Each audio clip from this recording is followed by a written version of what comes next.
Hello, ladies and gentlemen. Thank you so much for tuning in again.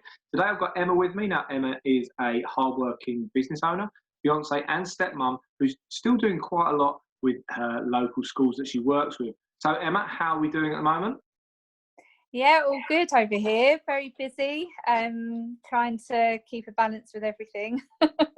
And how's that going? It's good. It's a strange situation to be in, because I run an organisation called Evolve Intervention, and we, as a team, deliver tuition, mentoring, coaching, group work across Essex. But because of what's happened, a lot of my work was taking place in schools, where I was either based there as a mentor or as a coach or supporting students in different ways. And where those schools then massively reduced what they were able to have in place, because as you know, schools closed to the majority of students, but not to students of key workers if they needed to still use it, or children that were deemed as vulnerable, so those who are under perhaps they're a looked after child, perhaps they are under a child protection plan, things like that.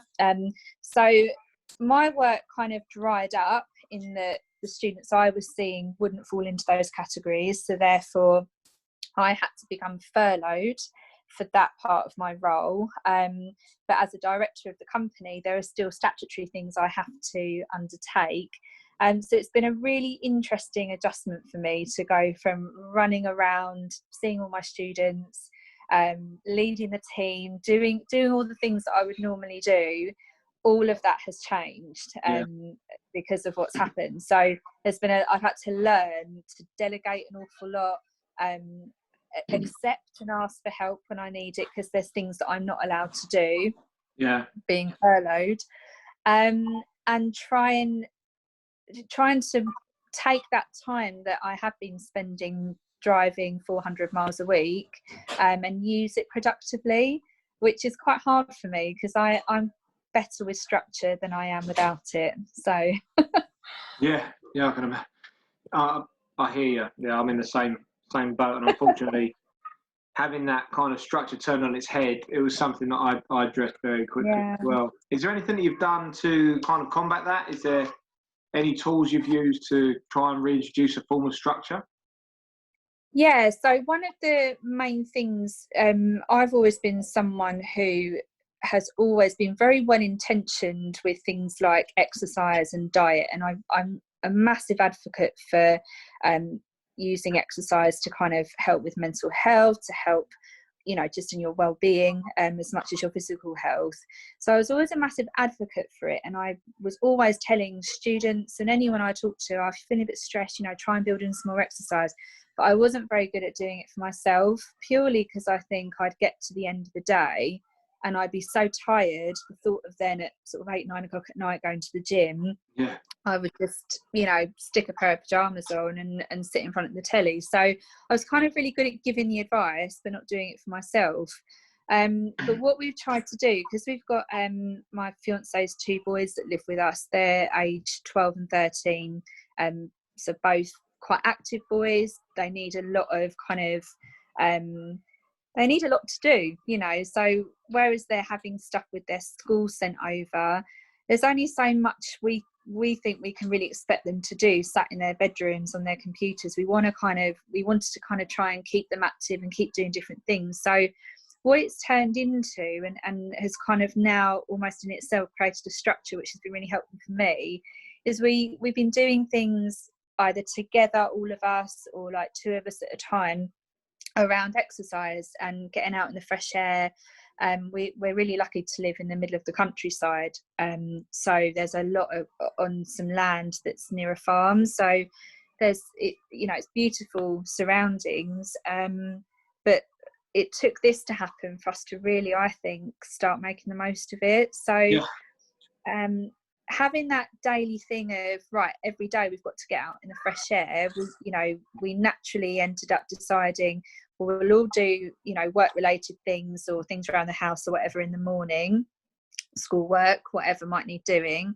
Then we have lunch, and then in the afternoon it's kind of free time or family time. So my other half is working still. He works for children's support services, so he's a teacher, so he's on call with work during the day and has meetings and calls to make.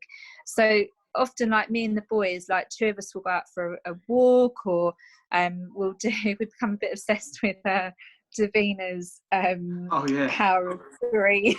I'm definitely very familiar, yeah. And all the 30-minute workouts, but it's been so good because it gives us something to do.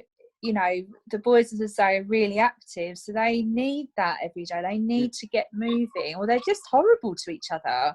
If they don't do it, they just end up having rows over the Xbox. So, like, which does happen anyway, but to a lesser extent. If they feel better, if they've been out, and it motivates me to go out as well. Gets you moving, which is great, which is fantastic. Yeah, you're preaching to the converted when it comes to using exercise for both mental and physical health. You know, for obvious reasons, but you know, I let other people do the preaching for me nowadays, because you're never going to listen to me, but you'll listen to people that don't do what I do, which is fantastic to hear.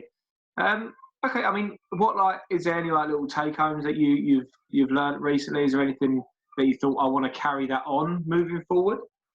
Yeah, I think I'm by nature quite a perfectionist, and so I kind of, at the start of all of this, once I felt better from being unwell, I had, like, you know, a to-do list as long as your arm. Like, every day I'm going to do this. The house is going to be spotless, everything, you know.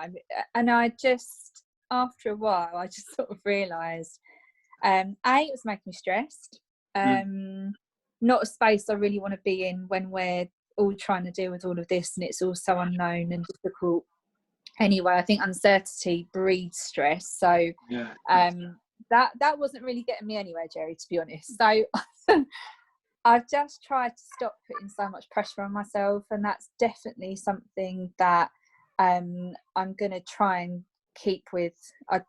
I sometimes get caught in a mindset of trying to be all things to all people, and then when I can't do that, I then feel guilty, or like I've let someone down, or it's not good enough. So I'm trying to work on that, using this time to work on that, and just be like, okay, so I didn't get all the washing done today. All right, well, it doesn't matter. I'll do it tomorrow. Do you know what I mean? Just taking, exactly not being. I'm not saying be totally lazy, but actually, if you want a day where you don't do anything, that's okay as well. And I'm just trying to get used to putting less pressure on myself, on people around me. Like, it's definitely with the boys, we've noticed, like I say, they set a lot of work from their school, but we were kind of like, right, you've got to do this many subjects a day, and all well intentioned. We don't want them to fall behind, we want them to do well. They're clever lads, we want the best for them, but also I don't think that was very productive, really. And that's another thing I'm going to try and remember when this is all over.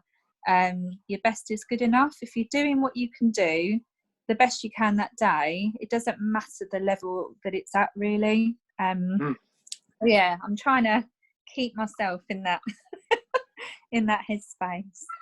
You see me jotting bits down and messing around. I've got 3 different areas that I jot things down, but I like that for your best is good enough. I've got a lot of time for that, and you know, trying's better than not, and giving it your all, especially in these times. And I do think now, everyone does need to be a little bit kinder on themselves, as well as the fact that you know, we're in week 7 now. It is the time to start doing something. You know, there's a lot of people out there that have kind of used it as an excuse to not really do a lot, but now you're gonna kick yourself if you're not doing something. And I think that needs to be put out into the universe, really, that people have got, even if it's just read a book, contact an old friend, or learn something small, something. You need to do something this time, because if not, it's going to be very hard to be productive coming out of this. I agree. And I think that, you know, like I said to you, I do really struggle with lack of routine, and I like to be busy. So giving yourself permission to maybe lead a more relaxed pace of life, but while still trying to kind of work on things that you know make you happy, that you know are good for you. Because if you don't do that, I do feel like if you don't try and do little things. It doesn't have to be anything big. Or if you don't think of someone but then think, oh, rather than just think of them, I'm going to send them a text message. Another thing that I'm trying to get a bit better at, I'm not very good at, I used to read text messages on the go and then think, oh, I must get back to that person, but then I forget. So I'm trying to just be more mindful and in the moment with stuff. And I think that's important, because if we don't try and make the most of this time, whether that is to relax more, whether that's to learn something new, like you say, or read a book or pick up something that you've not done in a while, then what was it all for? You know, we have to do things differently because we're in unprecedented times. So, not 100%. So, I mean, beforehand we had a bit of a chat and we went through some stuff that you actually do, but I don't think we've touched on it too much. What you really do for the viewers and the listeners. So, just describe bits and pieces that you get up to when the world isn't shut. So the organisation I run, we're called Evolve Intervention, and it's a team, like a multidisciplinary team. So in that group, there's people like myself who have worked in education. There's people, you know, other qualified teachers, but there's also people that are like counsellors, social workers, people that work through young carers, former police officers. So it's a real kind of, like I say, multidisciplinary group of people. We were set up 3 years ago nearly to respond to the fact that in Essex, as in most areas up and down the country, sadly, our sort of local services are under a huge amount of pressure. You know, they've got less money, less resources, and yet more and more children and young people that need help and support. So that's why it was kind of born, if you will. That's why it came to fruition, to try and meet the need that's out there. So it started with just me, and then over time we've got a team of 13 now, and what we do is we try, we have a very simple referral process, so that we won't say no to anybody, any child that is in need of help or support, whether that's emotional, behavioural, academically, issues within the family, whatever it might be. We just want to try and help. So we provide group work, tuition, one-to-one mentoring and coaching, and because of the fact that we're an organisation that does have so many different individuals from different backgrounds, it means that if a referral comes in and perhaps it's quite complicated, you've got the opportunity there to match that young person or child with someone that's got the right background to support them. And so we work with schools, we work with the local authority, we've worked with the youth service, we've worked with parents in a private capacity if they've not been able to get help elsewhere. You know, one of the things that we are going to be doing, so when I'm off furlough and you know, some of the team are out there still delivering, they're delivering from their living rooms, you know, their tuition, getting students through that need that help and support at the moment.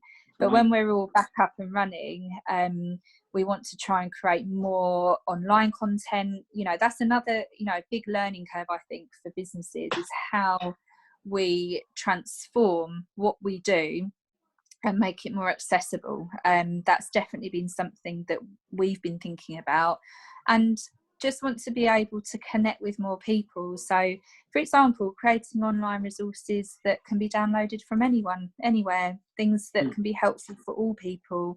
So that's something that, as I say, once the future is a little bit more known and perhaps some of us can come off furlough, we definitely like to do more of. We just want to help people, however that looks.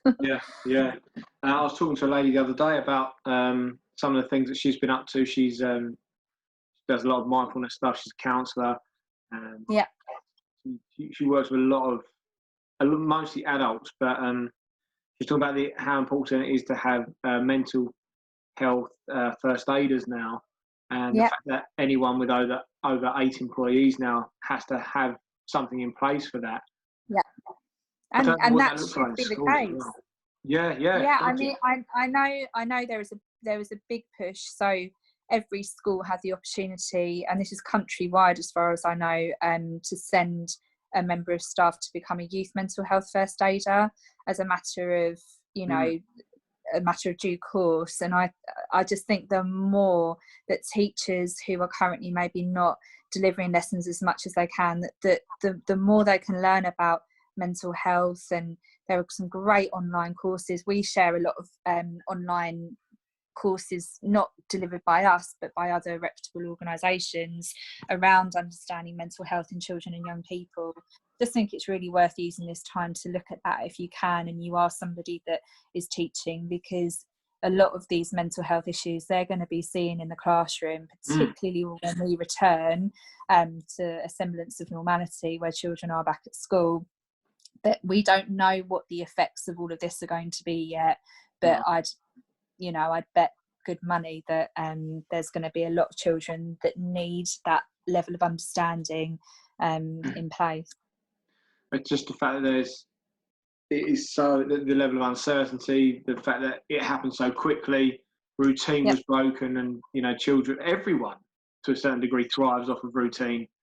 But children massively thrive off of routine, and just to interrupt that on such a mass scale, removing a huge chunk of childhood, especially being in and around their friends and stuff, and even like young relationships. I remember how important that was when I was a kid, when I was in from 14 up to about the age of about 18, and not being able to be around that person is probably putting a lot of strain on youngsters at the moment, which is going to be hard. So for people right now, if people do want to like contact you, what kind of platforms are you guys operating on? So, you know, we our practitioners are working using tools like Zoom, like we are, Microsoft Teams, things like that, to be able to deliver their one-to-one work. We are going to be looking at how we can facilitate, you know, virtual group work for things like, for example, the year sixes that are going into year 7, they have, you know, they're going from primary to secondary school without having had a lot of the kind of rites of passage that you get at the end of primary school. There's going to be a lot of children that are going to undoubtedly be feeling worried and concerned about starting a new secondary school in September without having had to do things like induction days or get to know the staff there, things that would normally be happening. So as I said, we're a universal service. Anyone can refer into us. We have a website which actually is going to be redone in the next few weeks, so that's quite exciting. But any parent, any teacher, anybody can go on there and refer a child or young person to us, and we can facilitate that support using Zoom, or a phone call if a child isn't comfortable using a video. We can phone, you know, in conjunction with the parent or the carer, we can have a phone call with them. But we're here to support and here to help. Not me personally, because I'm furloughed, but other members of the team. Everyone else is. So it, you know, there's no barrier there in terms of if anyone needs help, or even if parents, you know, want to book some time with a member of our team to talk through anything they're worried about or perhaps they're struggling with. You know, we've got a really good group of people here that can offer different advice and help and guidance, or just be a listening ear, which I think for some people can be a bit of a lifeline. So we're still here in the background. And I mean, what kind of like take homes, or is there anything that you've found particularly useful, or have you learned something new recently that's helped you in these times that could potentially help anyone else? I think in terms of like things that I've learned, one of the things that I've been doing that's new for me is practicing yoga. Never really, I've done yoga classes before, but I've never done it as a regular practice. And the difference it's made to my sleep and just how I feel has been quite remarkable. So I've been doing the yoga with Adrienne, which is on YouTube, and I've just really enjoyed it. You've got everything there from like 15-minute ones upwards, from beginner to more advanced. I'm beginner for sure, but I'd encourage anyone that is feeling stressed, can't sleep. A lot of people I know are struggling with sleep. give it a whirl. 15 minutes, it might make a bit of a difference. And in terms of like lessons learned, I would say what I said earlier about take the pressure off yourself. Do your best. Your best is good enough. That you don't need to match up to what anyone else is doing. Just look at your situation and think, what can I do right now and what can I do today? Do that. It doesn't matter if you're ticking 100 things off a list. It doesn't matter if you're covering all bases. Just do what you're able to do. And like I say, if you need a day off and a day to just sit down, relax, unwind, you're allowed to do that. Yeah. Nobody says that you have to fill your day in the way that you might have done before. We're all doing things differently. So that's part of it, I think. Oh, 100%. 100%. The other day, I think I was up early, done quite a lot of interviews, and I was spent by 2:00. I was spent. Obviously, the kids are jumping all over me, and you kind of sit and feel, I felt guilty because my kids are quite young, and I thought, I've messed up here. I don't want to do that again. So I was mindful of that. I won't be allowing that to happen again. But it was a day where I said, right, kids, just drag the duvets in. Let's all lay on the floor. Yeah. Stuck up Disney Plus and managed to get through a couple of films with them, which is something we don't normally do. We're normally very active out in the garden and stuff, but it was just one of those days where I was so knackered, and luckily they were on the same wavelength, because there's nothing worse than when you're like that and they're like, no, let's go on a bike ride, let's go and climb a tree, and you're like, oh, you're having a laugh, and there's a lot of little bits of light coming through with what's going on. There's community is one of the biggest things I'm noticing at the moment. As well as people sharing new ideas, which I think this is what this is about as well. Moving forward for you then, I mean, do you think that moving with what's happening now and trying to implement that as a long-term strategy, so using the more online tool to be able to target a larger audience, is something you're going to focus on? Definitely. I've been doing, I've just started a course about online marketing for business. And actually, the person that deals with all of our accounting and supports me from sort of a business mentorship point of view, she has actively always been saying to me, you need to think about online, you need to think about social media. And again, it was one of those things where I was so well intentioned. I was like, yes, I know what I need to do. But I'd just get to the end of the day and I'd have run out of hours to do it. So, and looking back, it really was actually more about I didn't make it a priority. And that was, again, something I'm learning. So, yeah, definitely something that we're going to be looking to do a lot more of, and build our online presence and try and put out content and resources and things. That's definitely, so once I'm off furlough, something that will be a big push. But some of the team are already, formulating those resources and putting things together so that we can be ready to go. But yeah, it's definitely, it is a way that I hadn't quite appreciated up until all of this. Of building those connections with people and share, like you said, about being community minded. There are more good content and more help, advice, guidance, and more that's out there, the better that is for everyone, from us from a business perspective, but also for anyone that is in need of that help. I think definitely moving onto social media, and I'm always happy to have a chat with you about the organic side of that. It's something I'm very, very passionate about. We do a lot of work with social media in the community. So I'm more than happy to have a chat with you about some bits with that. And I've got some really great people I can pass you over to as well that are extremely good in their field when it comes to the online marketing stuff. But yeah, I think getting an understanding of it is important though. So it's good to hear that you're doing that as well. So we are going to come to that question that I said I would ask you right at the beginning. In fact, I think I did anyway. And I normally do that off screen.